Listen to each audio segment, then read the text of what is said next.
Muy bien, aquí podemos tomar asiento unos minuticos y ya nos vamos a caminar. Ojo con eso, no hay ninguna laguna Guatavita, ni tampoco existe la laguna de Guatavita. La laguna ni se llama Guatavita, ni su nombre tiene que ver con el pueblo de Guatavita, con el cacique. Laguna del cacique Guatavita. Guatavita es el cacique de la laguna. Y además, geográficamente la laguna se ubica en la vereda Tierra Negra del municipio de Sesquilé. La laguna ni siquiera está en Guatavita, esto es Sesquilé. Y la historia de esta laguna sagrada nada tiene que ver con el grandote que está abajo, que es el embalse del Tominé. Recuerden que ese embalse de allá abajo no existía hace 60 años, eso era un río, que era el río Siecha o el río Tominé. Y eso lo aclaro porque hay mucha gente que hoy lo sigue confundiendo. Confunden el embalse con la laguna. Y la confusión es muy popular. ¿Alguno de ustedes le pasó eso? Pues, en algún momento. No habíamos escuchado. Y hay gente que abajo la convencen de que el embalse es la laguna. Fuerte de lo que autodenominaron la conquista. En esta laguna se hacía una de las ceremonias más importantes de nuestros ancestros muiscas, dirigidos por nuestro cacique anfitrión, que sería nuestro cacique Guatavita. Él convocaba a los demás caciques y cacicas a ser parte de una ceremonia que lo oficiaba en la laguna. A él, como Guatavita, como anfitrión, lo cubrían de la cabeza a los pies completamente de oro, como se ve esta figurita. Y luego lo llevaban en una famosísima balsa hasta el centro de la laguna. Y allí se hacían ofrendas en honor a los dioses. Muchísimas de esas ofrendas eran figuras como las que ven en fotografía. La laguna contenía dentro y alrededor miles y miles y miles y miles y miles y miles de objetos dorados como esos, esmeraldas y otras riquezas, que eran las ofrendas acumuladas. Cuando el relato de esta historia llegó a oídos de españoles como Jiménez de Quesada y Sebastián de Belalcázar, ellos y otros cuantos llegan a este territorio buscando ese gran tesoro, al que ellos denominaron el Dorado. Y como ese chisme se regó por toda Europa, aparecen otras historias, también llamadas el Dorado. Algunas de esas historias hablaban de grandes ciudades de oro, de grandes templos, de grandes tesoros ocultos en alguna parte. Y de ahí que desde Canadá hasta Chile haya leyendas que se llaman el Dorado. Hay más de 20 en América. Por ejemplo, algunas de esas ciudades doradas que nombran en las historias, está la ciudad de Cibola, se supone que son 7, está la ciudad de Manoa, que está entre Perú, Colombia o Brasil, pues ahí la andan buscando todavía. La versión de los incas, la versión de los aztecas, la versión de los olmecas, son algunas de esas versiones también llamadas el Dorado. Pero ¿cuántas de esas leyendas se han comprobado en América? Una sola. La única comprobada en todo el continente hasta el día de hoy es esta. Por eso podemos decir sin temor a equivocarnos, lo que ustedes hoy van a conocer es la cuna de la leyenda del Dorado, o por lo menos de la versión comprobada. Recuerden que esta leyenda es el relato de un ritual de nuestros ancestros. Es un hecho real. Al Guatavita se le cubría anualmente para iniciar los ciclos de siembra. Sin embargo, era una ceremonia un poco más privada. Cuando vienen todos los caciques, eso es por ahí cada 20 años. Y se aprovechaba para entregar la corona al nuevo cacique, al nuevo Guatavita, que en el caso de la cultura muisca pasa algo muy especial. No importaba cuántos hijos tuviese el cacique, porque ninguno de ellos tiene derecho a la corona. El único que lo puede reemplazar como cacique en el trono es el sobrino, hijo de la hermana mayor del actual cacique. El poder se hereda de tío a sobrino y no de papá a hijo. ¿Por qué se le hereda al hijo de la hermana y no al hijo del propio cacique? Porque no son sangre. Porque es la forma biológica más simple que existe para asegurar un linaje. La vía materna, no la vía paterna. Y biológicamente la mujer más cercana a él va a ser la hermana, no la cacica. Si la cacica fuera biológicamente emparentada a él, sería su hermano o su prima también. Eso sería un incesto. Y eso en la muisca estaba prohibido y se castigaba con la muerte. Así que la cacica siempre es de otro clan. Por consiguiente, el esposo de la hermana también es de otro clan. ¿Eso qué significa la estructura de poder, política y organizativa? Que ninguna familia se puede incrustar eternamente en el poder. Esa estructura lo que permite en realidad es que el poder rote de una familia a la otra generación tras generación. Eso sí es democracia. Ahí no hay compras de conciencias, no hay promesas absurdas, y gana el que más plata le meta su imagen en una campaña. Eso sí es democracia. Igualito que Colombia. Entonces es imposible que se forme una monarquía. Imposible. Por eso no se puede confundir a un cacique con un rey o con un emperador, que son estructuras monárquicas, patriarcales.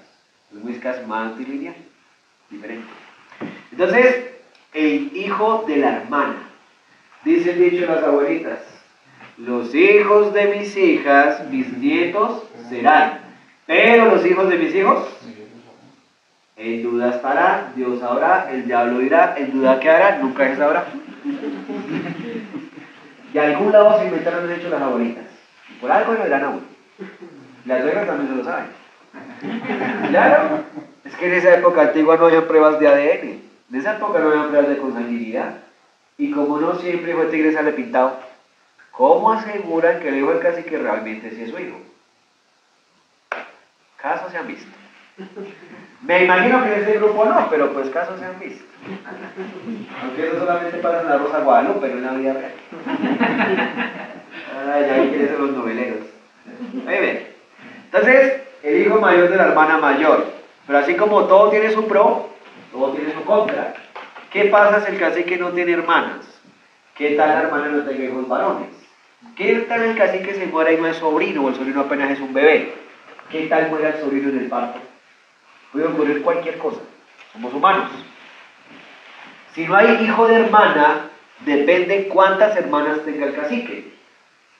Si el cacique, por ejemplo, solamente tiene 2 hermanas y una vez coronan al guatavita, ella le dan un tiempo para tener el sobrino. Si no nace en X tiempo, pero la siguiente hermana sí tiene el hijo varón, es la excepción a la regla. Pasaría a la siguiente hermana. Eso solamente si son 2. Pero si ya son más de 3 hermanas, ya no se puede hacer eso. Porque se puede convertir en una competencia entre ellas que puede trascender en el tiempo en una guerra familiar. Entonces la idea es evitar eso. Por eso el poder rota por los clanes, para que no haya guerra de poder. En ese caso, si no se cumple la razón, por la razón que sea, pues pasa al siguiente anillo materno alrededor del cacique. ¿Que quiénes serían? Las primas. Por vía materna, nunca por vía paterna. Y si no se cumple el caso tampoco, ya es muy raro, en ese caso la decisión nunca le compete al cacique, nunca.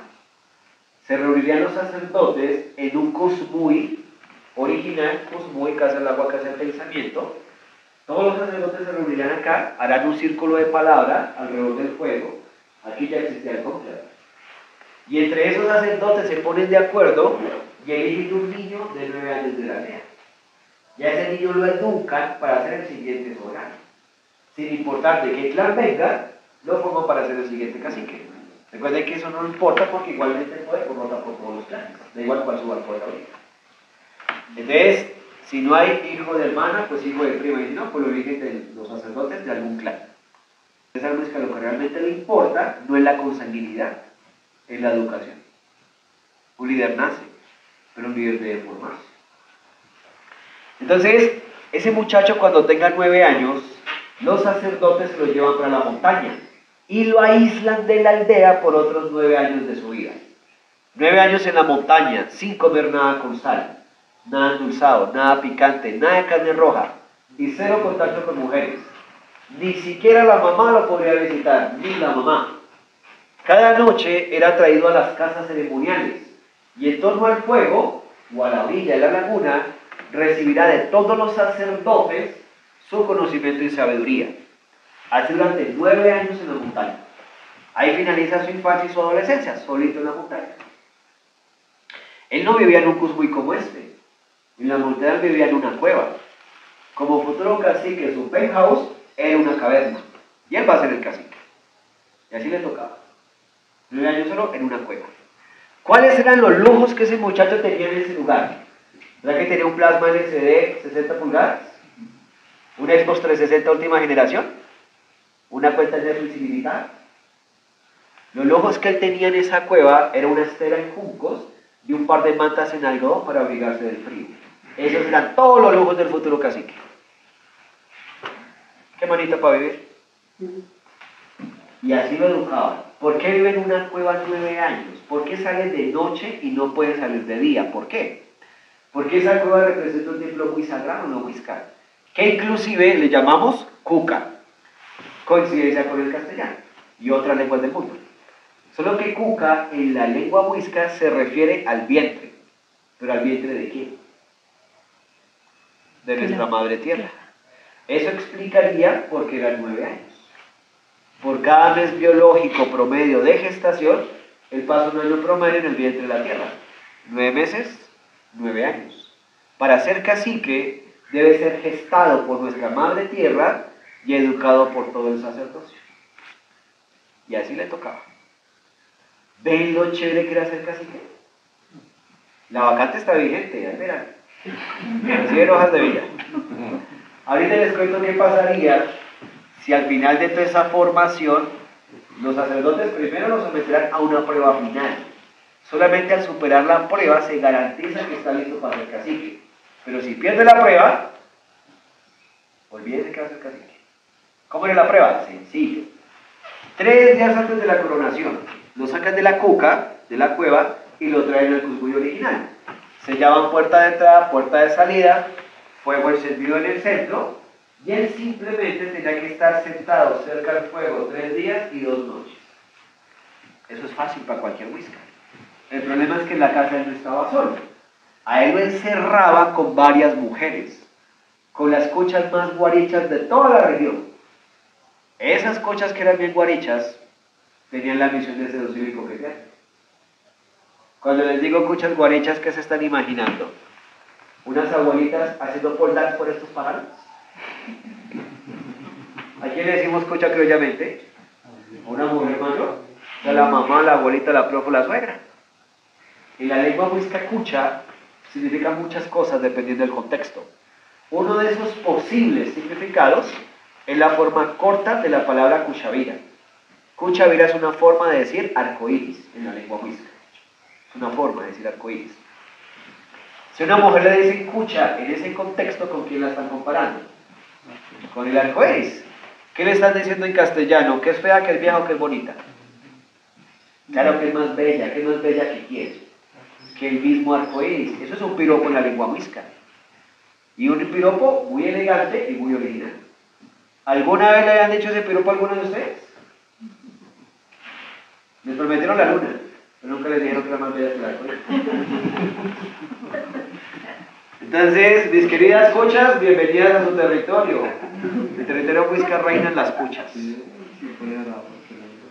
Eso es. ¿Cuántas cochas hay en este grupo? ¿Cuántos vinieron? Muchas. Todas, muy bien, no hay que ser envidiosas, todas son unas cochas. Ustedes le pueden seguir diciendo cocha a la mamá, a la abuelita, a la profe, a la suegra o a cualquier otra mujer, porque no huisca nada tiene que ver la edad. Igual que la palabra guaricha no es lo que creemos tampoco. Aunque creemos que la palabra guaricha es una mujer de dudosa reputación, la bandida, eso no es cierto. La palabra proviene de una lengua indígena de Venezuela, del oriente venezolano, y esa palabra se usa hacia una niña que está en la transición biológica y hormonal de niña a mujer, cuando llega a su primera menstruación. En esa cultura, cuando la niña llega a su primera menstruación, le llaman guaricha.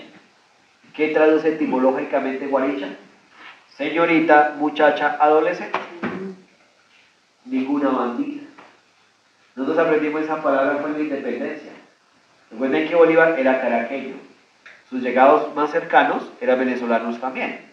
Con las tropas no venían solamente hombres, también venían mujeres. Y ellos les llamaban coloquialmente, en esa época, a esas muchachas les llamaban guarichas. Porque es un contexto histórico y regional que significaba adolescentes. Pero además de eso, valientes, por ser parte de las tropas. Entonces una guaricha no es ninguna mujer de la calle. Es una mujer joven, valiente. Y si las cochas guarichas son las que le hacen la prueba, ¿Quién le hace la prueba al muchacho entonces? Unas abuelitas bandidas, unas mujeres jóvenes y muy bellas. Ellas son las que le hacen la prueba. Ahorita en la otra estación les cuento qué pasa si pierde la prueba. Por ahora, antes de irnos, estas figuritas son piezas recuperadas en la zona, algunas cerca a la laguna. Como testimonio, entonces, lo que llamamos el Dorado. La laguna fue saqueada y profanada por más de 400 años. Y fueron sustraídas miles y miles de piezas doradas como esas y esmeraldas. Esas son solo algunas que se han podido recuperar. Y ustedes hoy las ven en el Museo del Oro en Bogotá. Ahí las han visto expuestas en el segundo piso, si lo han visitado. Todas están en el segundo piso. Y la balsa, pues, en el tercero. Aunque la balsa Muisca no fue encontrada acá, fue encontrada en Pasca, Cundinamarca. Y Pasca queda pasando por Fusaria, Melgar. Aunque se cree que representa la ceremonia. Se cree. Pero fue encontrada en Pasca. Muy bien, por ahora, sigamos por acá. Bienvenidos. Bueno.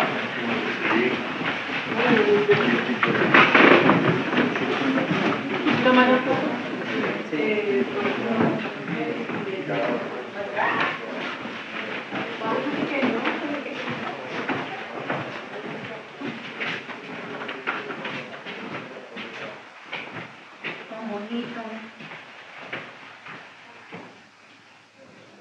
Cuando el muchacho ya tiene esos 9 añitos y ya cumplió los 9 años en la montaña, está a 3 días de la coronación. ¿Cuántos años tiene el muchacho? Más o menos unos 18 a máximo 20 años. Pongámosle ese rango, entre 18 y 20. Muy jovencitos. Y la edad más compleja para algunos. Entonces lo sacan de la cuca, lo traen al Cosmoy y lo encierran con esas cuchas guarichas, esas mujeres jóvenes y bellas. Ellas tienen que seducirle y coquetearle. ¿Por cuánto tiempo? 3 días y 2 noches. Para eso estaban ligeritas de ropa. Al igual que él. Si en algún momento la prueba, alguna de ellas se da cuenta que las mira de forma sospechosa, perdió. Si las ignoró y le cogió el sueño, perdió. Se le apagó el fuego por distraído, perdió. Alguna reacción muscular sospechosa en su cuerpo, perdió. Eso sí depende de su imaginación. Cualquier señal de distracción que ellas noten, traduciría que ese muchacho no está listo para ser cacique. Si él todavía no es capaz de controlar el pensamiento ni tampoco las emociones, muchísimo menos va a ser capaz de llegar al destino de su pueblo. Pero eso no se puede comparar con un presidente. Entonces, si ellas se dan cuenta de eso, ellas empiezan a gritar. Ingresan los guerreros. Pero los guerreros no son la autoridad ante ese muchacho. ¿Quiénes serían la autoridad ante el futuro cacique? Los sacerdotes. Entonces el sacerdote principal de la aldea ingresa con los guerreros y ese sacerdote pone de pie a ese muchacho. A ese sacerdote le llamábamos Chiqui. Chiqui es el sacerdote del culto solar. El Chiqui es el sacerdote que dirige la aldea junto al cacique. Él fue el que se encargó de la educación del futuro soberano. Entonces el Chiqui pone de pie a ese muchacho y sin preguntarle nada, le va cortando algo que lo caracteriza como hombre. Algo tan sagrado que ese muchacho le hubiese suplicado por la muerte. ¿Qué creen ustedes que le cortaban? ¿Y que le hubiera preferido la muerte? ¿Qué le cortaban a ese muchacho? O sea, lo castran. ¿Paquete completo? Bueno, puede ser. ¿Alguna otra opción? Hay hartísimas partes que le pueden mochar. Hartas. ¿Qué más le podrían mochar? ¿Las manos? Las dos. Puede ser, puede ser. Imagínense, la cacica le dice rásqueme aquí. ¿Qué más le podían mochar? Lo que varios pensaron, les da pena decir, pero la risa los delata. Le cortaban su pelo, mal pensadas, mal pensado. El pelo. ¿Por qué el pelo?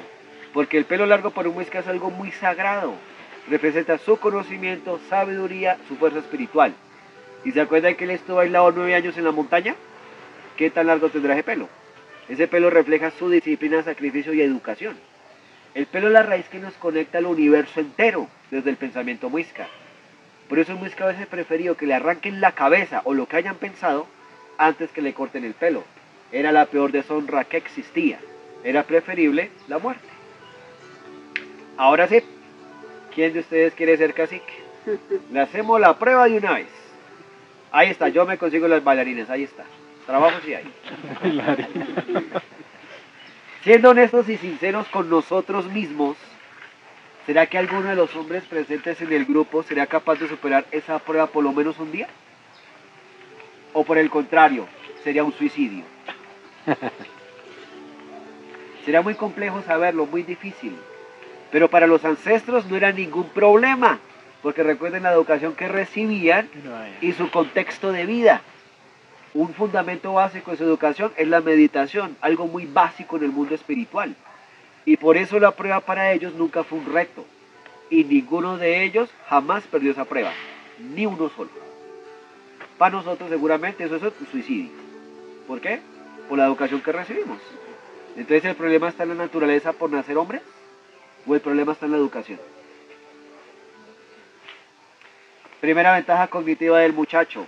Él se fue siendo un niño para la montaña. ¿Cuál es el concepto de mujer que él lleva en su corazón y en su pensamiento? La mamá, la hermana, la abuela.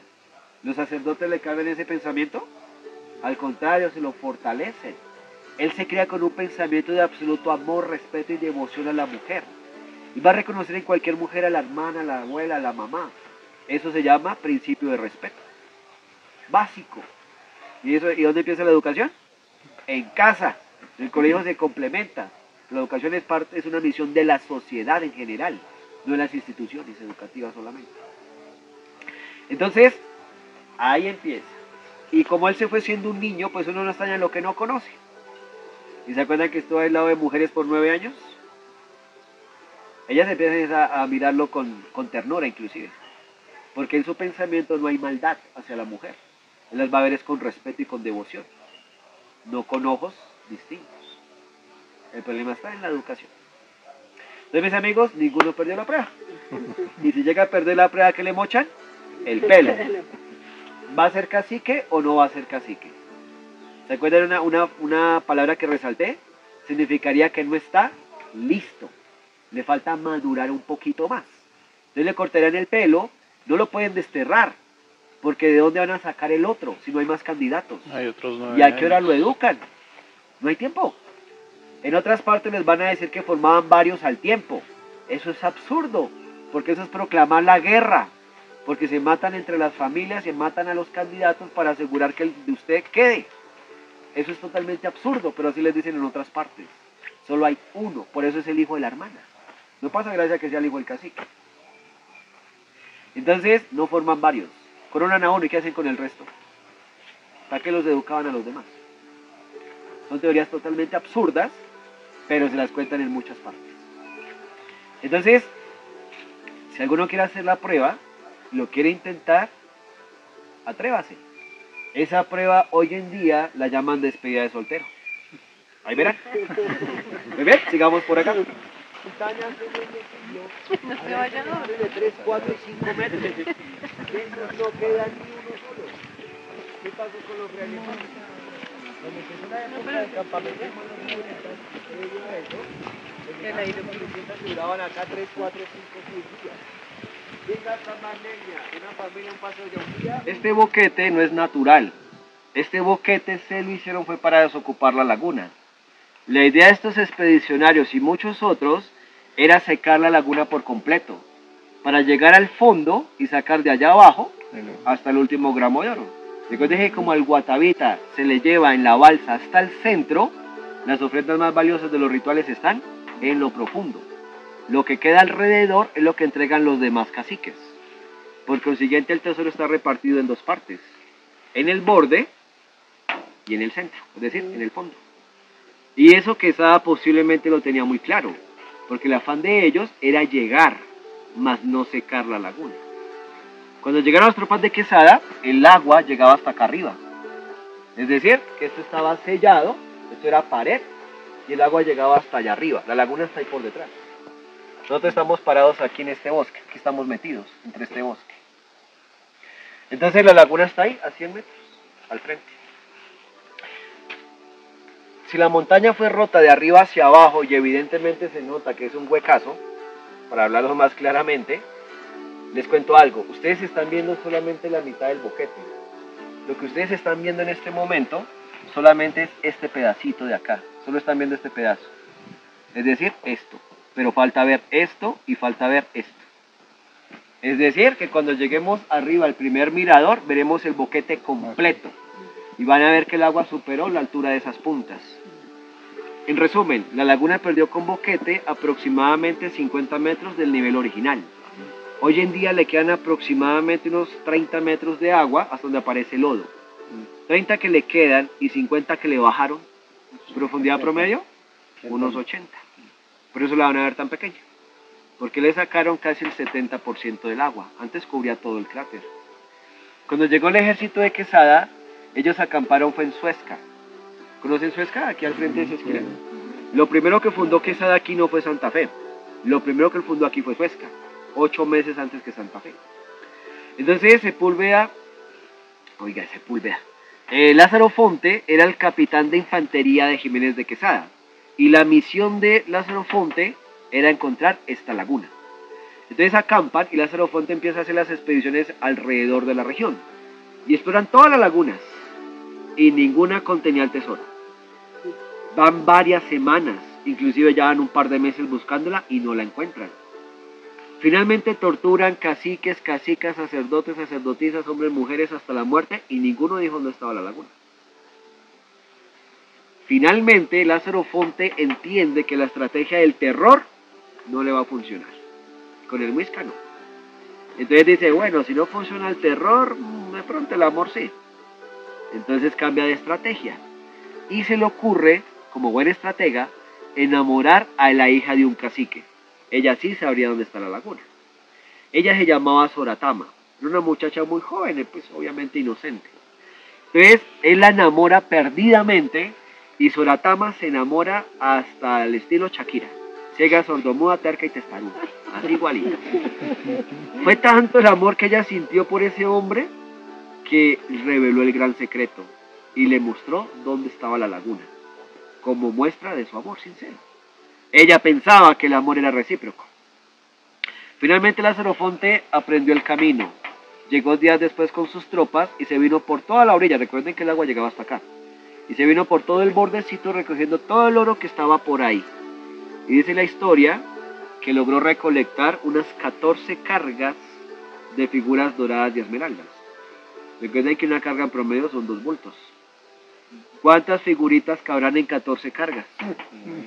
Miles y miles de figuras doradas como las que vimos en fotografía. Recuerden que fueron ceremonias que se hicieron por más de 800 años. ¿Cuánto habría acumulado alrededor? Entonces, cuando sacan todas esas figuras que son miles y miles y miles y miles, descubren algo inesperado. Nuestros ancestros no fundían esas figuras con oro puro. Todas esas figuritas fueron fundidas en aleación de cobre con oro. Y normalmente para las figuras de ofrenda se usan 2 partes de cobre por 1 de oro, normalmente. Así que a pesar del volumen de piezas, no era el valor del tesoro que ellos esperan. ¿Qué hicieron con todas esas figuras para volver la riqueza? El peor error que pueden cometer, volverlas a fundir. Porque no tienen ni la tecnología, ni el conocimiento tampoco. Igual de que la mayoría de los que llegaron como tropa no eran soldados, fue gente que sacaron de las cárceles, igual que lo que trajo Colón. Entonces ellos no tienen ni idea de ese proceso. Entonces cuando funden las figuras no manejan las temperaturas ni los niveles de subida y bajada de temperatura, lo funden a diestra y siniestra. ¿Y qué hicieron? Pues revolvieron peor los metales. Ahí es cuando deciden llevarse esas figuras directamente a Europa y expertos orfebres en España se encargarían del proceso, ya con conocimiento. Ahí se empiezan a embarcarlas directamente para Europa, ya no las funden acá. Y así pasó por un buen tiempo, pero muchos de esos barcos nunca llegaron a puerto. Puede que muchos de esos barcos naufragaron y están en lo profundo de los diferentes océanos. Y en el siglo XVII se pasaron a la Gran Laguna. Y en el siglo XVII, pues la reina de lo que luego fue el Imperio Británico tenía pactos con los piratas. Entonces las islas del Mar Caribe eran las bases. Recuerden la fama de Morgan en lo que es San Andrés, que uno de los principales asaltantes en mar abierto en aguas bajas. Por eso existe el cementerio de galeones del Mar Caribe. De ahí la historia del galeón San José. Aunque ese ya es de 1708, ya es del siglo XVIII. Entonces, resulta que Lázaro Fonte saca las figuras, las funden, pero no es lo que ellos esperan. Conclusión, no es rentable sacar la laguna. ¿Ya que han venido? Cambian de estrategia. se dan cuenta que no es la forma correcta, al descubrir que en el territorio Muisca no existe un solo yacimiento de oro. Descubren que nuestros ancestros jamás habían explotado el oro, porque en el territorio Muisca no existe el oro, naturalmente hablando.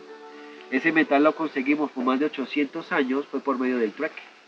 Entonces, otras culturas indígenas, como los Calima, los Quimbayas, nos surtían de oro a cambio de la sal, a cambio de la cerámica, a cambio de los tejidos, a cambio del maíz. Entonces el oro lo conseguíamos por trueque. Aquí no había oro. Si Quesada hubiese sabido eso desde un principio, ¿ustedes creen que igualmente hubieran venido? Posiblemente venían pensando otra cosa. Posiblemente. El caso es que él perdió más de la mitad de las tropas en el camino. Con lo que le queda llega a Perú, que era el objetivo original. No llega. Esa es una de las razones por las cuales tocó quedarse. No llega a Perú. Sería un suicidio. Entonces le tocó quedarse, esperando apoyo. Finalmente fundan Santa Fe, empezó nuestra historia, y la realeza le concede la fundación y ya se vuelve un asentamiento. Empieza la colonización, que no era el objetivo, fue la consecuencia. Y así empieza. Ya la primera familia, de las primeras familias criollas fueron los Sepúlveda, que eran mercaderes famosísimos.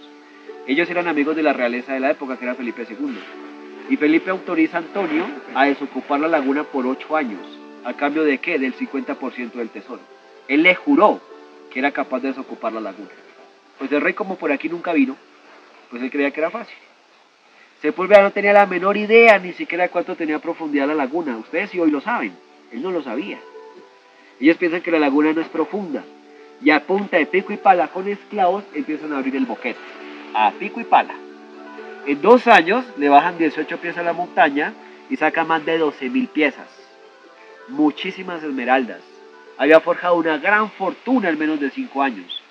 Malas decisiones y pésimas inversiones en otros negocios los llevaron a despilfarrar la riqueza, hasta un punto en que quedó en la ruina y perdió toda la fortuna. Y la laguna más encima no entrega más tesoros. Así que desesperado reinvierte lo que le queda con tal de llegar a ese fondo, cosa que jamás logra. Por obvia razón, era más de 80 metros de agua. Él le bajó apenas como 10, 12. Finalmente, años después, muere por soledad y locura y la edad, años después. Él fue enterrado en la antigua iglesia de Guatavita la Antigua. ¿Se acuerdan que antiguamente no eran cementerios públicos? Eso es hace menos de 200 años. Antiguamente los cementerios eran los mismos pisos de las capillas coloniales, porque era una forma de buscar el cielo en Tierra Santa. Entonces, en la mayoría de las capillas coloniales siempre hay cementerio.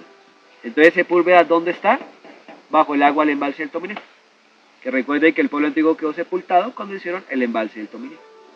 Allá está Sepúlveda, bajo el agua del Tominé.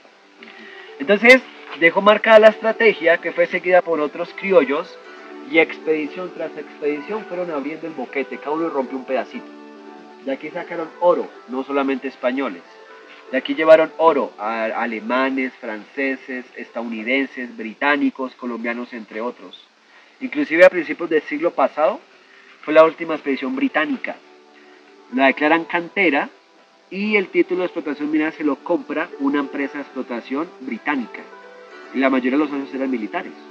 Entonces llegan acá y esto era un túnel en esa época. Le abrieron este túnel, adoptan un sistema de caldera impulsadas con bombas en vapor y a través de este túnel le sacaron más del 90% del agua a la laguna.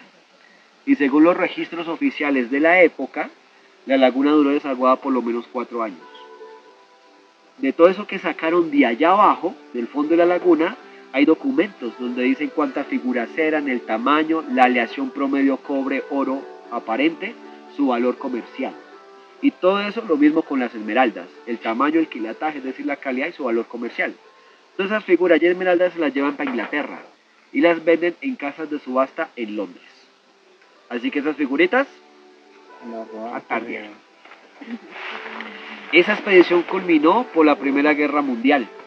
Como varios de los socios eran militares, previo a la guerra siempre hay una crisis política y económica. Los primeros que se enteran, ¿quiénes son? Las élites políticas y militares. Son los que tienen que prepararse para el conflicto.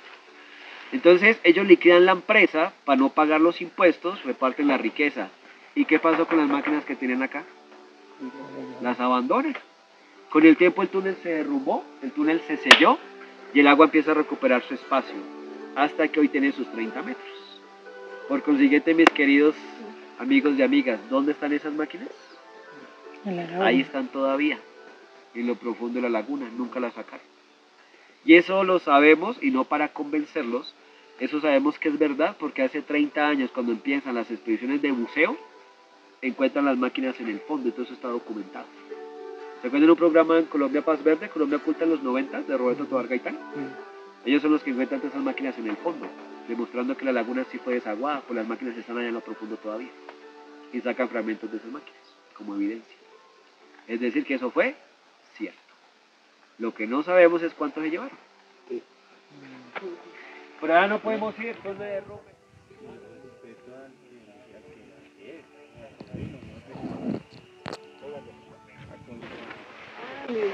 Muy bien, llegamos.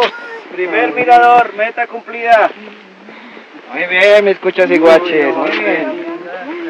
Ah, pero un salón ahí. Por aquí la puedes poner a ver ahorita una buena película.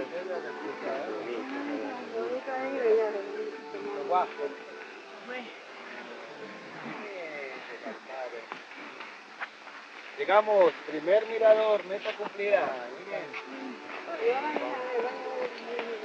Bueno, voy a hacerles un resumen rápido antes de que se deje la cosa. Muy bien, para quienes no la conocían, es un placer presentarles a la única y famosísima Laguna del Cacique, Guatavita, cuna de la famosísima leyenda del Dorado. ¿Por qué les decimos que la laguna no se llama Guatavita?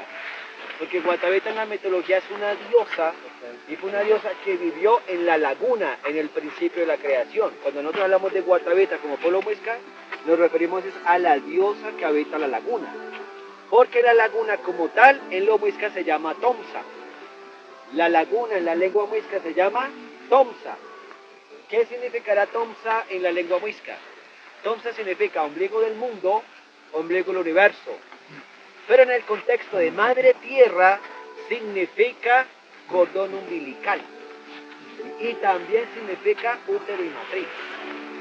Entonces, si la laguna representa el útero, es el lugar donde el sol fecunda la tierra como padre regente. Sin el sol no hay vida en el mundo.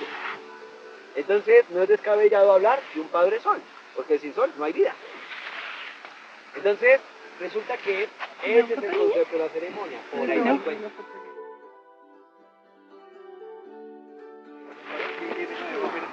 ¿Por dónde? Dan la vuelta. Van a dar la vuelta. De Río, el capitancillo habita esta laguna. ¿Quién habita la laguna? Por eso es que la laguna nunca se seca. Si no fuese por esa fuente subterránea, ni ustedes ni yo la hubiésemos conocido. Eso fue lo que la salta. Más o menos. Más los 50 que le bajaron, que era hasta acá, a la altura del primer mirador, con 50. Entonces eran como unos 80 a 90 metros del nivel original. Entonces en esa época la laguna medía 1200 metros de ancho, y a cambio se les ofrece todo lo que se llevó la balsa. ¿Qué se ofrenda en la laguna? Esmeraldas, cuarzos, cerámicas, semillas, tejido, la chicha, el oro, entre otras cosas. Y al final las culmina con el cuerpo. Se sumerge en la laguna y bajo agua se despoja de todo el oro. Es la fecundación del Padre Sol a la Madre Tierra, lo que explicamos en el primer mirador. Vuelve desnudito a la balsa, lo protegen, lo abrigan y lo regresan al borde. Llega a la orilla, suenan tambores, flautas y caracolas. Y todos los 2000 que estamos alrededor de la laguna, al son de esos tambores, entregaríamos nuestras propias ofrendas. No las arrojamos, eso es un insulto. ¿Dónde dejamos nuestras ofrendas? En la orilla, en el borde. Y eso nos recuerda por qué las tropas de Quesada llevaron tantas figuras en el primer saqueo. ¿Se acuerdan? 14 cargas, casi 28 bultos. Es decir, que Lázaro Fox, el capitán de infantería, gracias a Soratama, él no se encontró un camino de piedra. Él se encontró un camino de figuras doradas con esmeraldas. Eso es lo que estaba alrededor de la laguna. Y así nace la famosa leyenda del Dorado. Esa tradición de nuestros ancestros. No sé si esto les queden preguntas, inquietudes. voluntarios para el sacrificio. Hacer trancuchas, guaches, guarichas que estén por ahí logrando. Algún par de chochas, es decir, de buenas personas, recuerden la traducción correcta. ¿No? Creo que será que me dan mi plan de estudiar. Listo, ¿ustedes son de dónde, Bogotá? Hay tres formas. La primera es una escuela de artes que está en el Cabildo Muisca de Suba, en el Parque Fundacional de Suba. Los días domingos hay clase abierta. Esa es la primera forma. La segunda, busca por internet curso de lengua chipcha, búsquelo así. Curso de lengua chipcha. Descarga las cartillas, descarga los audios. Juiciosos 20 minutos diarios, en un año está hablando lengua mixta. O la tercera, haciendo grupos de estudio en la Universidad Nacional con el grupo Muiscubú. Y hay otro grupo Semilla en la Distrital.